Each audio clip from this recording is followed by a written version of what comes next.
the eyeball? Are you sure? In this Globe Trekker special, we travel the world in search of the strange and exotic foods and drinks that distinguish the culinary cultures of the planet. Does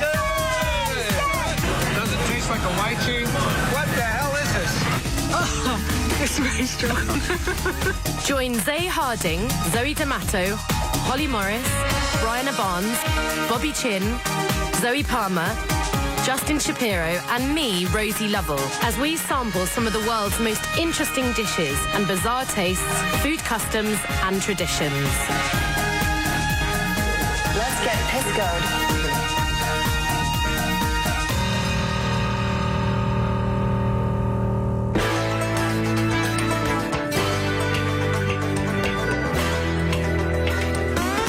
Oklahoma City conjures up images from the movies of cowboys and ranchers and cattle drives. You can't really see the Wild West today, but you sure can smell it. Why, I think I smell the Wild West right over there.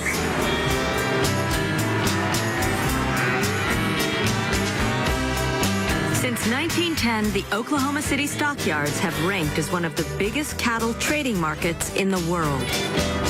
If you're a vegetarian, the Oklahoma City stockyards may not be the place for you.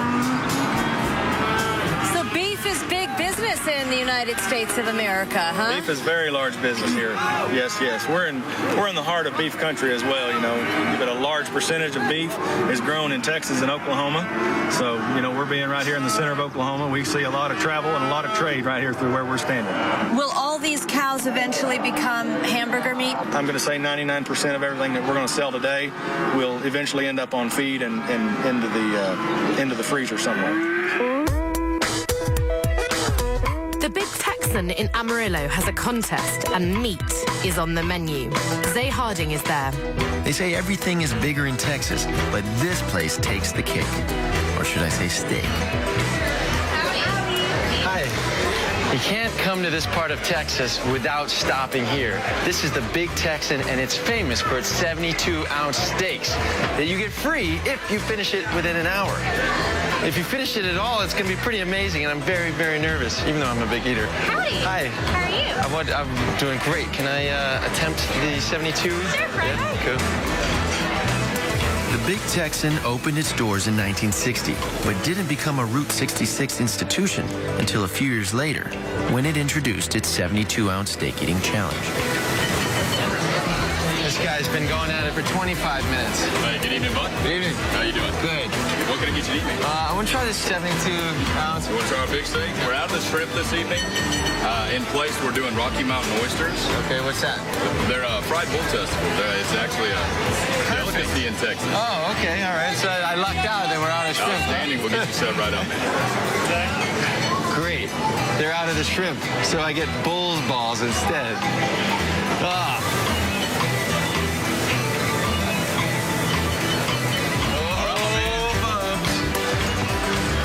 Good Lord in heaven. Ladies and gentlemen, can I have your attention on stage, please? This poor man has exactly 1 hour to put down 4.5 pounds of our Texas top sirloin. Give him a big round of applause and cheer him on.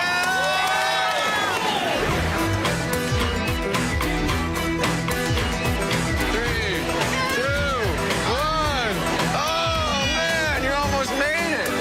Believe it or not, over 8,000 people have successfully won the challenge since it first started, including a 65-year-old grandmother. But the record goes to Joey Jaws Chestnut, who managed to down the diabolical dish in 8 minutes and 52 seconds. Everything in my body is saying it's not happening. 20 and 23 seconds. Let's start eating. Don't even chew. 7, 6, 5, 4, 3, 2, 1.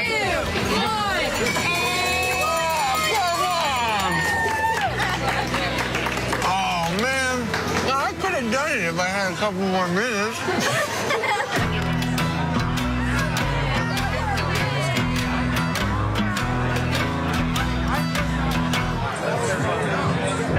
I'm at the World Championship Barbecue Cooking Contest.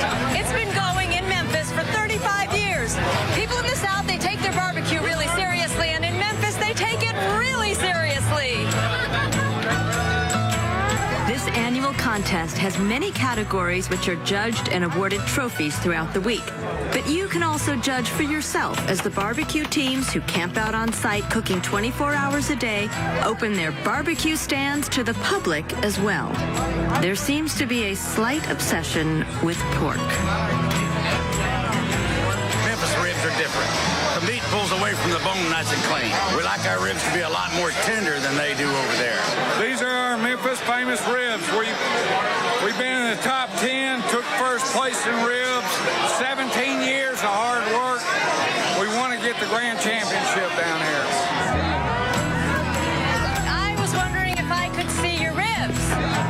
This is Hobson Cherry, the senior pitmaster at the shed. I'm good. Nice to meet you, Hobson. Good.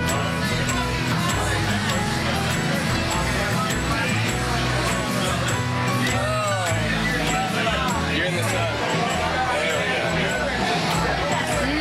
That smells good. The way it happens. The You meat. get the whole thing just to fall apart like that in here.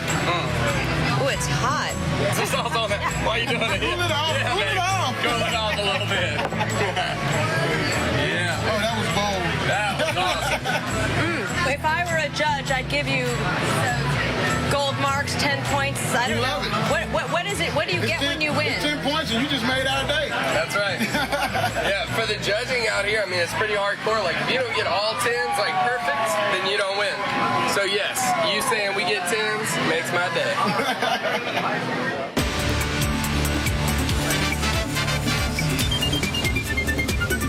Sausages are a favourite meat derived not only from pork but beef as well. You wouldn't expect to find sausages in India, but amazingly, in the West Indian state of Goa, originally colonised by the Portuguese, beef sausages are a delicacy, as Andrea May finds out. I've come to the sleepy little village in the south called Goa Villa to find out about the local all-time favorite snack.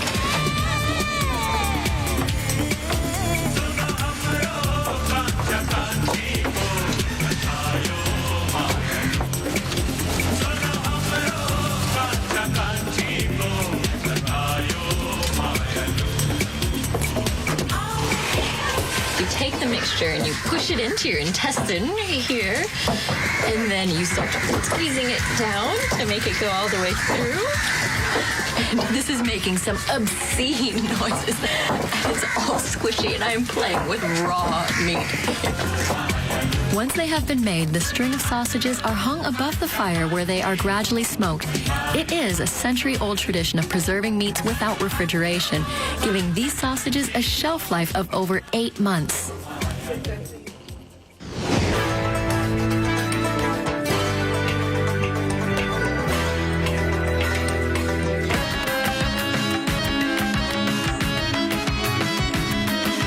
Lamb is another popular meat, particularly in the Middle East and across the Mediterranean, where shepherds still tend their flocks in isolated pastures and hill stations. Crete may be part of Europe, but here shepherds like Christos still follow the traditional ways.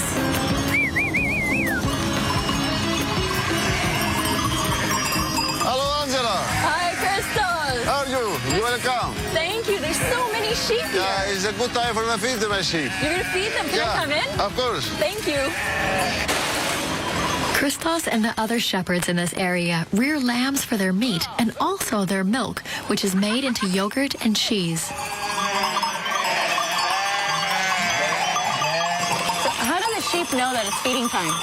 And my sheep is know me because all my life in sheep, so the sheep is know me from the east, and every morning I come and speak, hey, come, it's coming. Really? Yeah, every morning. The lamb that Christos slaughtered this afternoon is simply cooked with olive oil, onions, tomato puree, and local wine.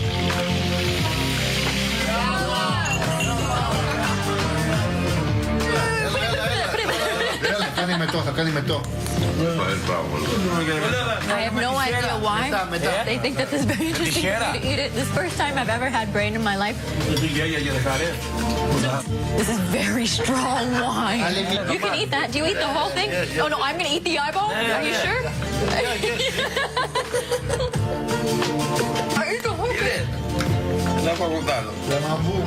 You can see these guys don't let anything go to waste. Everything from the sheep gets eaten.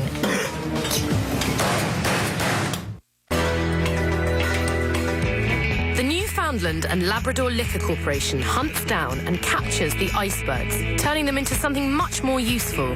Iceberg vodka, as Zoe finds out. It's not how I pictured it either, but there's an entire iceberg in that truck. Well, probably not an entire iceberg, but every year they pump over 1 million liters of iceberg water into the distillery, and this is the very first part of the process. That's a sample. That's a sample. Why don't you have a sip? It's 40% alcohol. All right.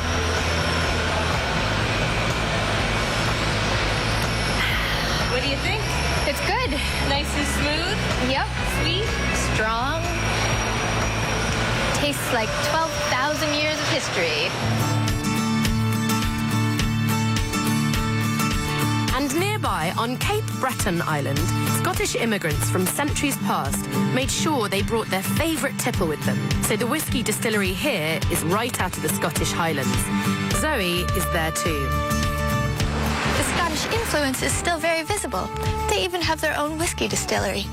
And in that first taste, you'll get some alcohol, but also some caramel and some maple syrup as it opens up in your mouth and you breathe a bit. The flavor definitely hits you after the alcohol, to my untrained palate.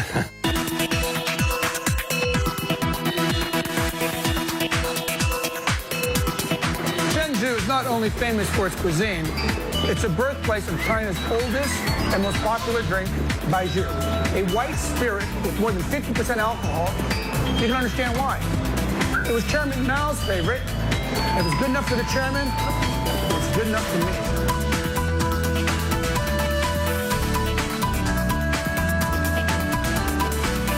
The brewing process here hasn't changed for centuries, as the brewing manager explains to Bobby. So what do we got here, an ancient distillery? Now, it was recognized to be the old ancient distillery from Ming, Qing, Yuan dynasty, which got more than 600 years. But at the same time, we're still producing in the same location, with the same soil, thus being producing baijiu for more than 600 years. This brewery, with its dark Dickensian setting, looks like a scene out of the cult movie Eraserhead. This is a fermentation. It's very different than the whiskey production, in which you put the yeast and put in a container bean to do the fermentation. But for baijiu, you actually bury all the ingredients underneath the ground. So you're fermenting underground? Yep. So this guy drinks in the jug all day long? Not really drinking, but somehow just smell and taste the flavor. I just saw him just take a big sip, and he didn't spit it out. It's a job hazard, buddy. Huh? But do you want to try the 70% degree? Sure, 70%. I keep freezing. 71.5. 71.5. Well, let me take us through that one more time.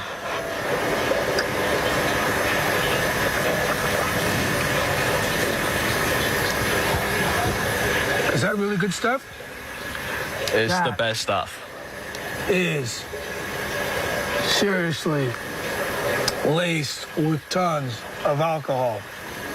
And he's not slurring at all when you're talking to him, because I can't tell a Chinese person when he's slurring. But he's still okay. He's still... Yeah, smile. Let me say, Peter Piper picked a pepper. Do something. And... Oh, look, he's got the pinky out. He's got etiquette.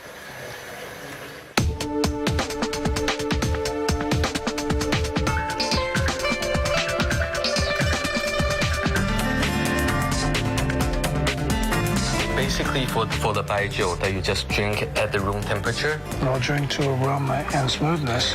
And one thing, Bobby, one of the ritual in China is about toasting.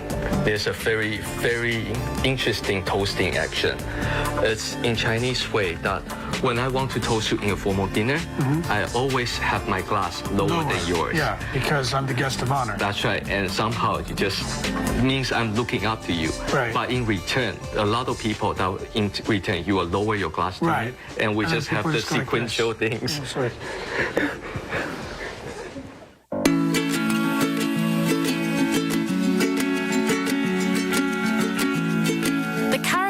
Islands are home to one of the world's most popular spirits, rum. The establishment of sugarcane plantations on the islands by the European powers 400 years ago led to the production of spirits from the sugarcane. Zoe Palmer begins her journey on the small island of Marie-Galante, off the coast of Guadeloupe. Around 13,000 people live on Marie-Galante, and about 3/4 work in the sugar industry. Sugar is the main source of income on the island, and the majority of the sugarcane is supplied to the island's 3 main distilleries to produce what the Caribbean people call liquid gold. That's rum to you and me. I'm here at the Biel distillery where they still produce rum in the same way as they have been doing for decades.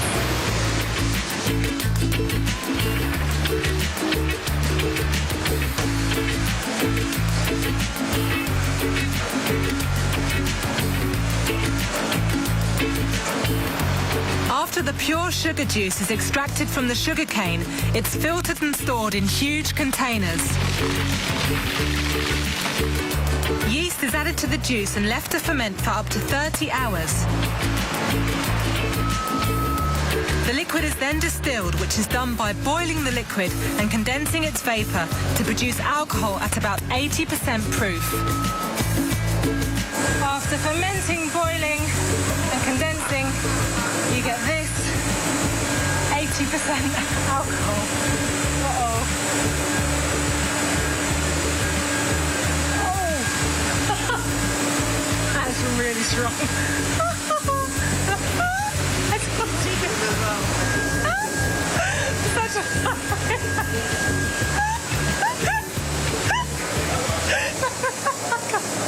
I can't talk now. This is what that stuff does to you. Oh no, my legs have gone.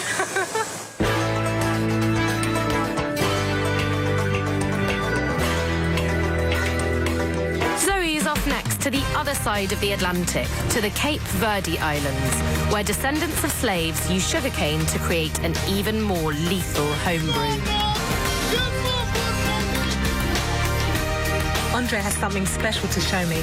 It's a factory producing grog, the local moonshine. Production starts at the trapiche, or sugarcane press. It used to be the job of slaves to provide the power. Nowadays, it's done by cattle. The sugarcane syrup is caught and then fermented in barrels for 5 to 10 days. And finally, the alcohol is distilled in a big stone oven.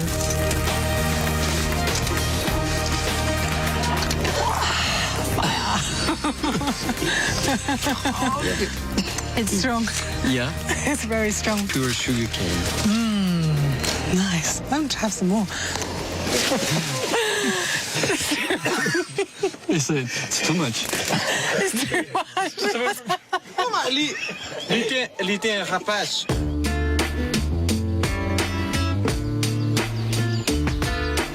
Next, it's to Albania, where villages in remote mountain valleys also produce some strange concoctions. They're really self-sufficient here. They've got bees, cows, sheep and chickens, and they even make their own homemade liquor, which is called raki. They showed me how to make it. Plums, pears or grapes are put in the still, and after a month, the fermented liquid is boiled off, leaving the condensed alcohol. Oh, it's very strong. How many plums? Oh! There we go.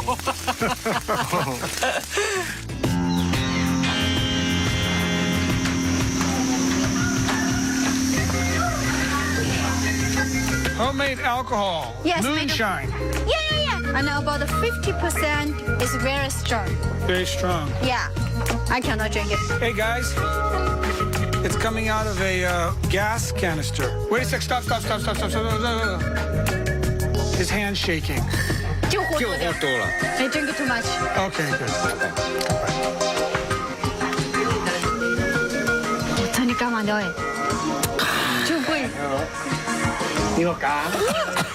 會嘴啊。That's a little rough on the edges. 哎呀，不要激動，要笑啊。Is he slurring already? 衰，得手衰。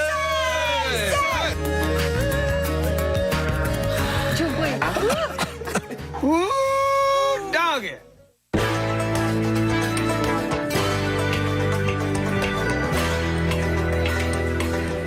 Kava, the beverage traditionally bestowed to chiefs to gain favor, ask for help, say thanks, maybe buy a little time if you're behind on rent. It's a root from the Yongona plant with ancient ceremonies and rituals attached to it.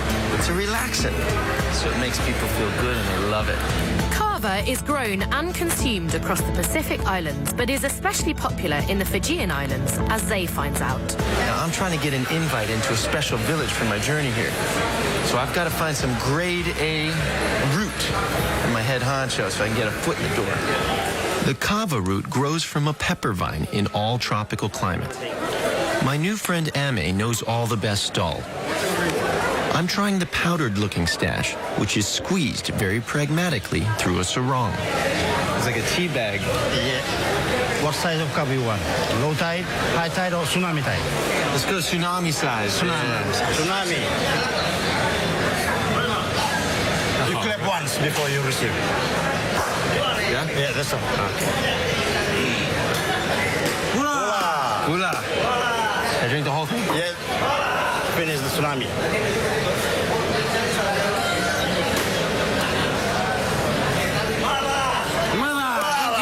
Disgusting. Clap 3 times. Say vinaka, thank you. That's like drinking mud. See, you can meet friends anywhere with this stuff.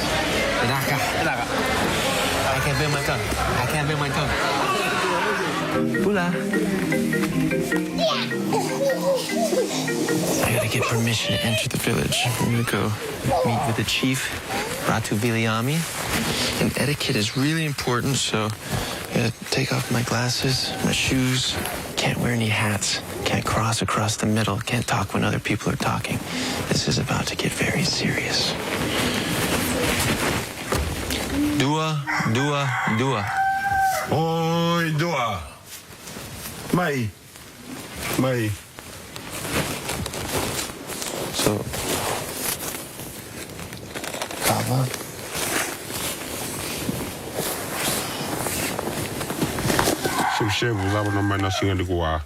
My small offering is called a sevu sevu, and it's a Fijian tradition enacted between befriending tribes even to this day.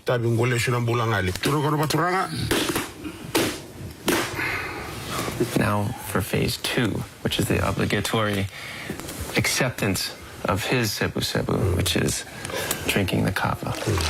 My kava has been enthusiastically received. It's strained in the sarong again. They'll use my Globe Trekker t-shirt in due course.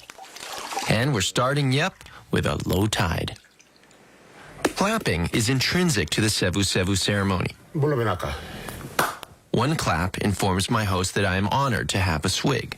Bula vinaka. Bula vinaka. And 3 claps expresses my appreciation.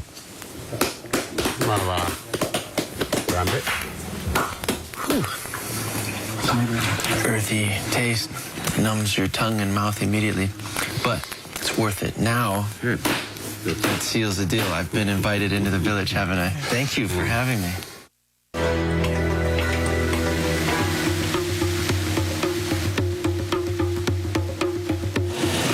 Today, Iquitos is famous for incredible ingredients that chefs around the world are only discovering now. To sample just some of the incredible variety of ingredients on offer here, I'm exploring Iquitos Belen Market with one of Peru's culinary pioneers, Pedro Miguel Scafino. What would possess you to come all the way out here? I came 12 years ago for the first time. It was amazing what I found, fruits and vegetables that I never seen before, you know? I still find products, new products. It's amazing, all the time. Check this one. That looks like snake fruit. We got that in Asia. I think it's related. It's a palm fruit. It's called aguaque here. This is the most distributed fruit in the Amazon. Smells like it's fermenting. It's fermented, but that's what I like when I use it. Okay, this is called uvilla. Looks like a grape on steroids. Yeah, you have to peel it, okay? It reminds me of a lychee. Exactly. That mated with a grape. It doesn't taste like a grape. Does it taste like a lychee? What the hell is this? But the Amazon isn't just about strange fruit. It offers weird and wonderful taste experiences across the board.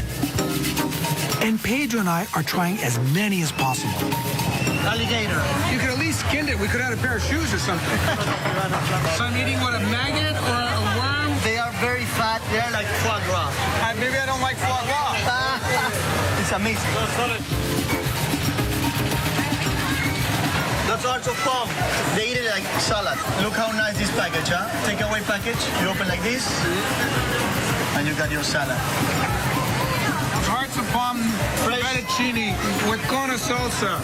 Go find that on the menu in London. Good luck.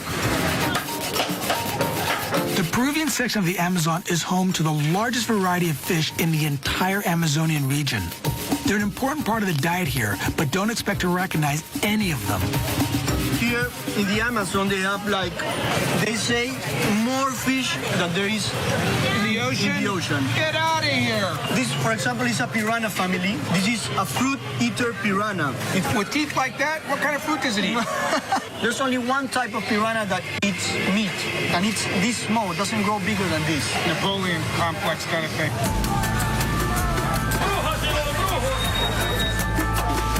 Pedro's gonna make me one of his favorite locally inspired dishes using the biggest fish in the river, paiche, king of the Amazon. But before we can cook it, we've gotta catch it. Not so easy with a beast like this. This could be a big puppy? Yeah, sometimes. This one's probably 1.5 meters, 40 kilos maybe. That's a very big puppy. So why do they get so big? They are carnivorous. They eat other fish, like, for example, piranhas. They eat the piranha. They eat the piranha.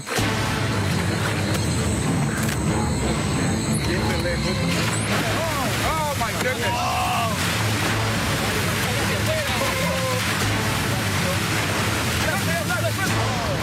Paiche are smart, strong, cantankerous. I think I'll leave the professionals to handle this one. That looks pretty smart.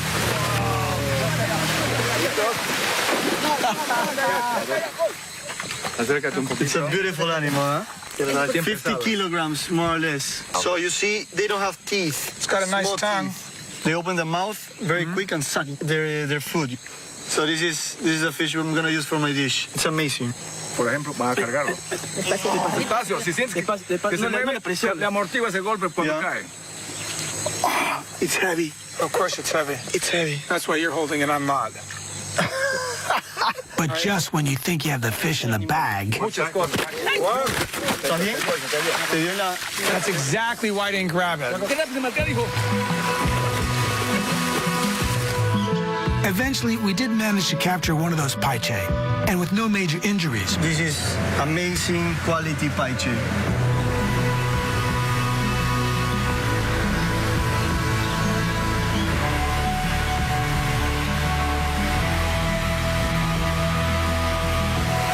Okay, Bobby.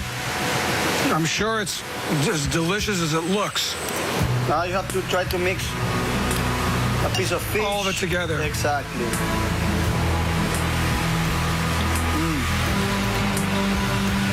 This dish is familiar, but I've never had anything like it before. It has contrasts of flavors and textures. This is absolutely amazing. Thank you for coming. Yeah, it's perfect.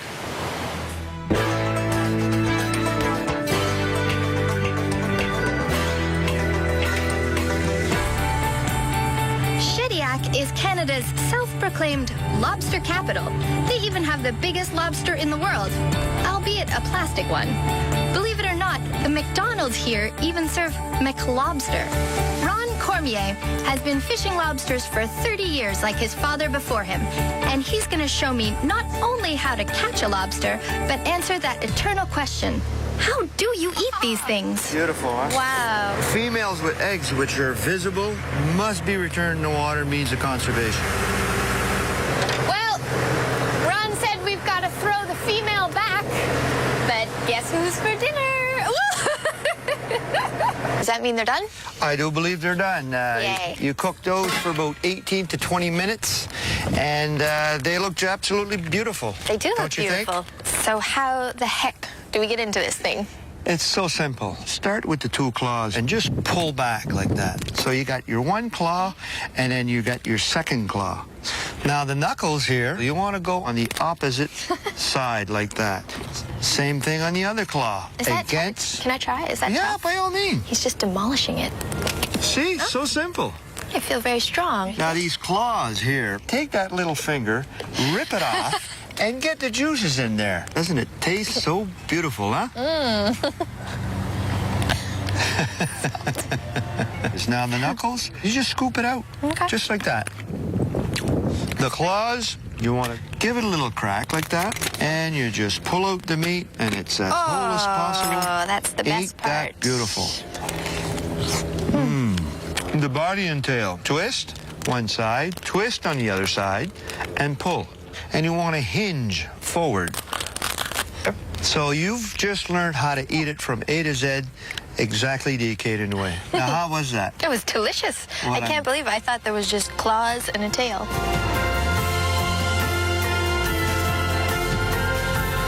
Newfoundland and Labrador exists in a time zone all of its own, half an hour ahead of its neighboring provinces. It also has many unique local customs, one of which is a vicious little affair called the screech-in ceremony. First, I have to kiss a cod firmly on the lips. You're serious?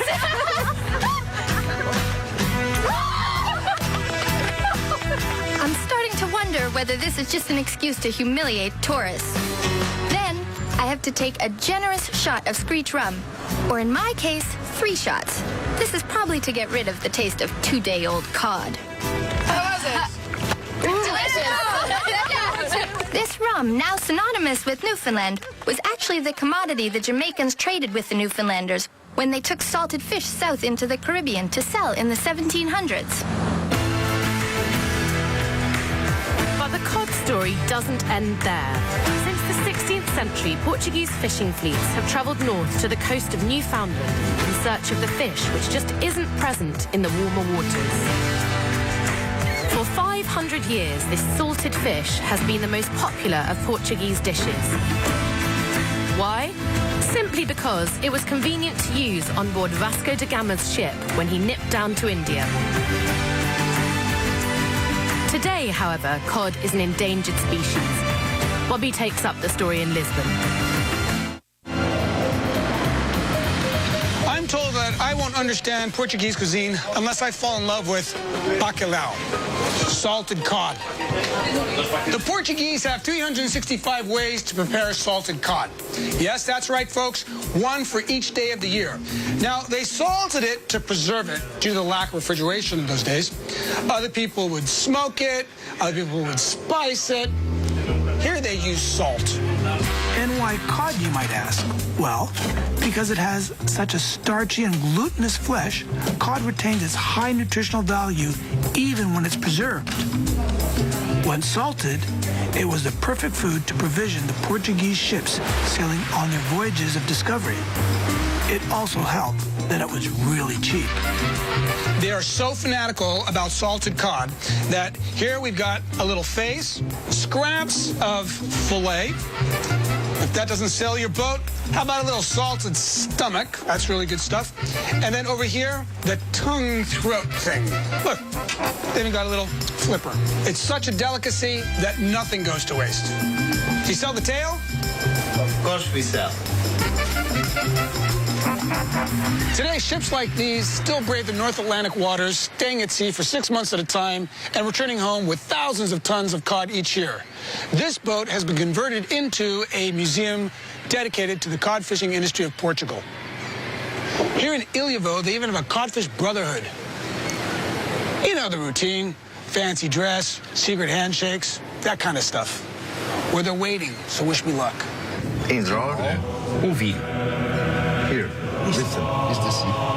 Estender. Extend. Encolher. In drawer.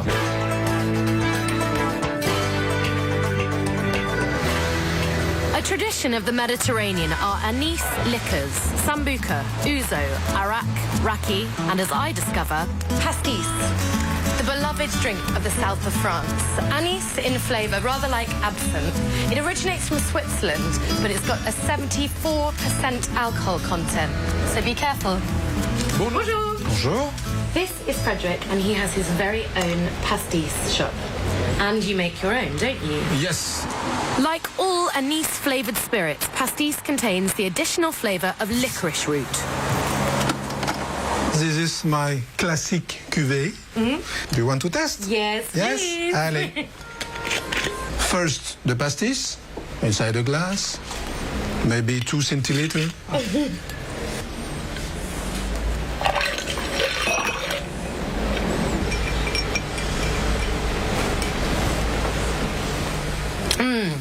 That's really light, Fred. Yes. Really. Actually, that really tastes like childhood because it really reminds me of the sort of chewy licorice sweets. That's actually really refreshing, Fred. Yes. I thought it would be much more kind of like strong and overpowering. No. That's nice. Yes. Okay. Yes. Good. So, can I try one of your herb ones? Absolutely. Which is your favourite? My favorite is my cuvée Prestige. More than 50 aromatic plants inside. Great. Modern versions of pastis, which is a relative of the much stronger absinthe, contain especially prepared herbal flavourings. Okay.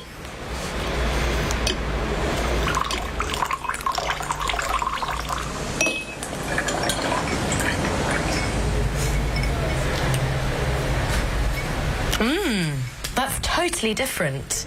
I really like the way it tastes like medicine. All the herbs, all the flavours. It's all really complex. Yes. But I can't identify any one flavour. No aromatic plant in dominant. So they're all equal. Yes. It's beginning to kick in. I should finalise it though, really, with some absinthe. No?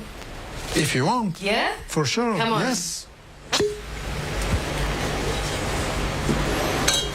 Absinthe is so strong, it was in fact banned for a time in France.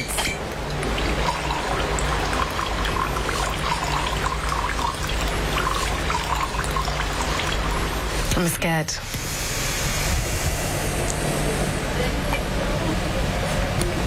Ah, that's really nice. I really like this, yeah. I could drink loads of that, Fred. Oh, yes. Be careful.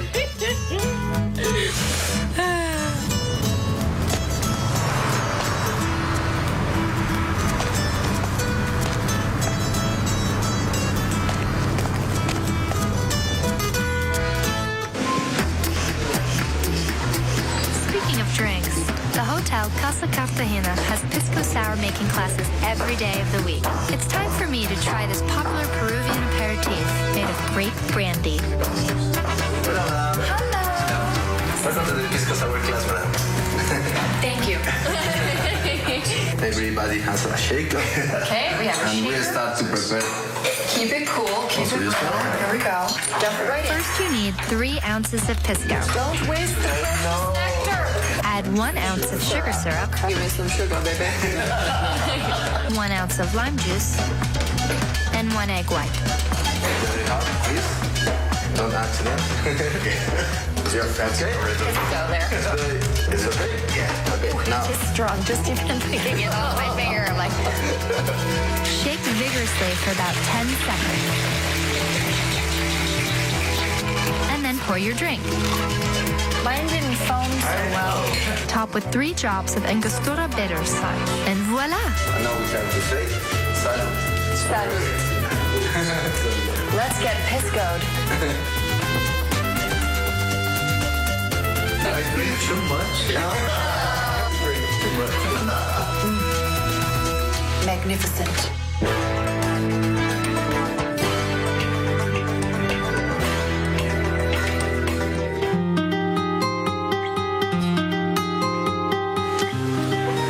Whereas exotic drinks may be a pick-me-up in the West, in the East, traditional societies choose something altogether more strange. Betel nut, as Zay finds out in Papua New Guinea. Okay, 2, 1 for you, 1 for me. Apparently, you get the best effect when it's chewed together with a mustard stick bean pod dipped in lime powder made from crushed coral. So one boy. What do I do? Tell me. I'll follow you. Yeah, we take out the skin. Take out the skin? Yeah. This is good, right? Yeah. Okay. Put it in your mouth. Put it in my mouth. Yeah. Chew it? Yeah, chew it. Yeah. You put it in the lime. Mm-hmm. And then you put it. The lime is good. Can you swallow it? Whoa. What kind of wave of butter? Whoa. I understand now. I better go spit this out though.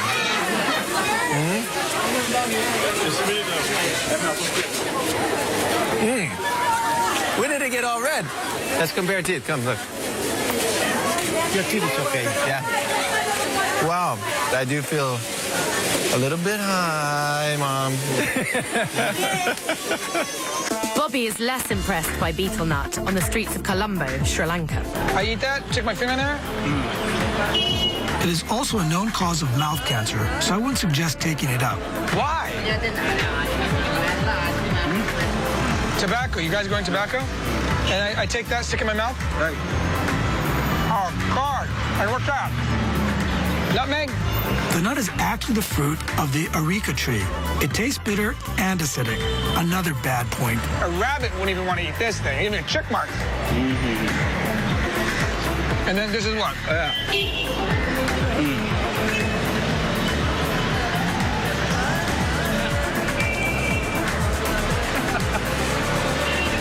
It's heartburn in the mouth for no reason.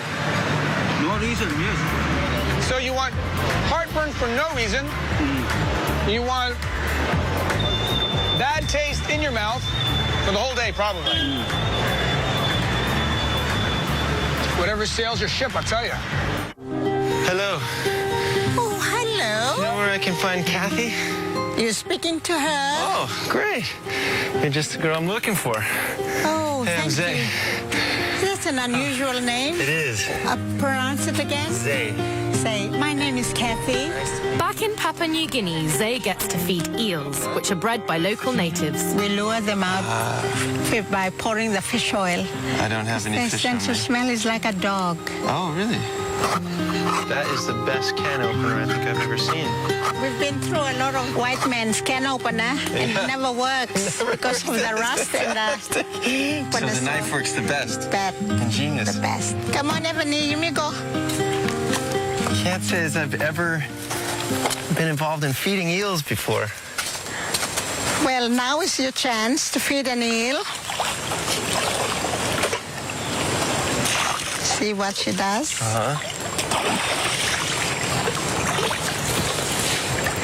She's pouring out the fish oil, and she keeps the Spread it all over mackerel the for later.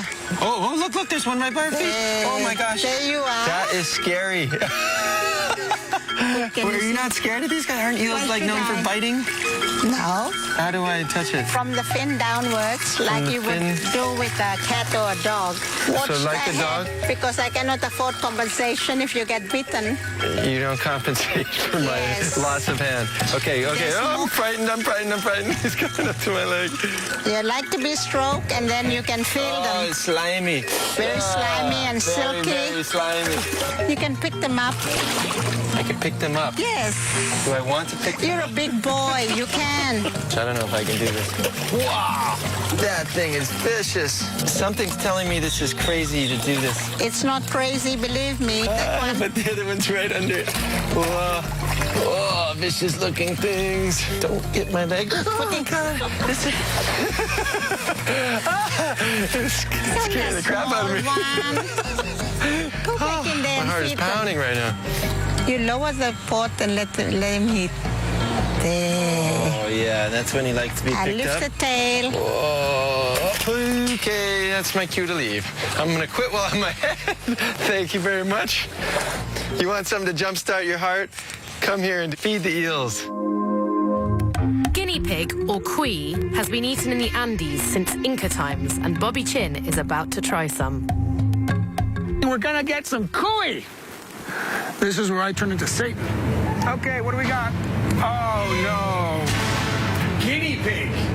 The Incas ate it, and quite frankly, a rabbit has a very good PR agent, unlike this lot here. So I gotta select one, and if I'm gonna select one, get the white one. Guinea pig is indigenous to the Andes. It was a favorite dish of the Incas and is still popular today. This guy, el cuy era macho. It's macho. It's a male. See? A ver. Yeah? Oh, I feel so guilty. Oh, dear. Now, we chose this one because, obviously, it couldn't run very fast. It's a little on the chubby side. It's a male, so you get testicles with it. That's a bonus. And it's low fat, not the smartest creature. Doesn't put much up of a fight. And probably that was the reason why they ate cuy, huh? I am so sorry. I swear I'm going to be a vegetarian. You're turning me into a vegetarian, honestly. This is it. Ya, ahora, vamos a matar y salimos. I'll spare you the gory details of guinea pig preparation. Well, like most barbecues I've ever been to, it's cold and dark before it's time to eat. There's a psychological wall I've got to cross right now, so bear with me.